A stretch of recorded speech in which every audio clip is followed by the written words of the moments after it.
Welcome back. The first day of school is just around the corner, and experts say now is a good time to talk to kids about drugs. Dr. Paul Hokemeyer is a clinical family therapist with Urban Recovery. It's a comprehensive addiction treatment facility in Brooklyn, and he's also the author of the book Fragile Power. He's here now with advice on how to talk to kids about drugs, as well as some of the new drugs parents need to know about. Good morning. Thanks for being with us. Thank you. So first and foremost, how do parents begin this conversation? Directly. If you're a parent out there who's worrying maybe your kids are using drugs, ask them directly. Ask them if they know of anybody who's using drugs. Ask them if they're stressed out, and all of the families that we work with at Urban Recovery come from very stressed out families. And then ask them about the specific drugs that are out there, and do they know the impact that those drugs have on their bodies. And there are some newer drugs out there that parents should be aware of. Right. Tell us about those. So there are constantly new drugs coming onto the market, and these are not drugs that are regulated. So these are drugs that are in the open market. You can buy them in bodegas.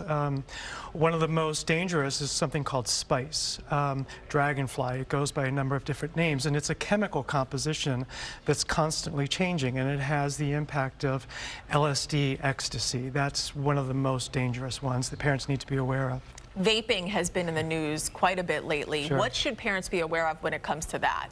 So parents need to know that it's not safe, that somehow that there's this conversation about it being a safe way to ingest nicotine. Basically, vaping is a clever way to sell a nicotine addiction.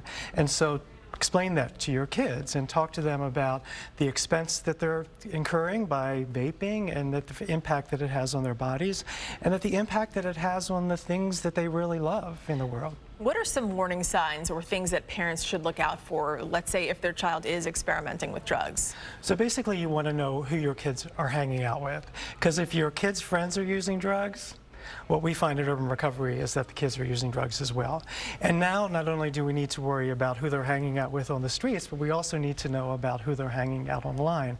So if you're a parent out there who's worried about your kids using drugs, know where they're going online. And it's perfectly acceptable to have access to their passwords, to check their online, to check their social media, and to find out who they're interacting with. How do you recommend that parents educate themselves about the different drugs that are out there?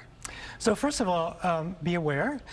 We all suffer from what's called kind of the optimism bias, where we really don't want it to happen to our kids. Basically, I don't know a family that's not impacted by addiction. And so be aware that it's out there, that it's real, and make a point to talk to your kid directly about it. Don't pretend that it's not going to impact your family.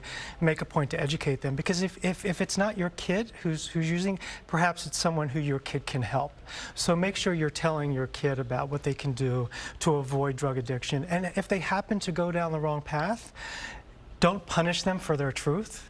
So we want our kids to be honest with them, and so provide a place where your kid can come and be honest about their life and the stresses that are out there. And you mentioned the communication being so important in all of this, but what do parents do if their child is not talking to them?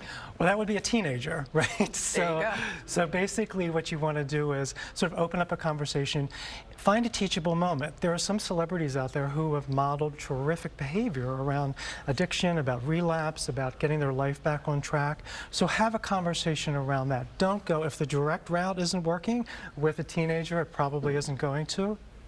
Go around it. So if parents decide that their child does need to get some sort of help, how should they go about doing that? Well, there are a number of ways to do it. You can go online, check out urbanrecovery.com. I think we have some, the website here is going to have some resources. Reach out to other people. Don't think that you can do this alone. Addictions thrive in isolation, and they need a community of people for recovery to occur. Dr. Hokemeyer, some great advice there. Thank you so much. And right before the school year starts, so it's very necessary. Indeed. We appreciate it. Thanks. We'll have all your top stories when we return.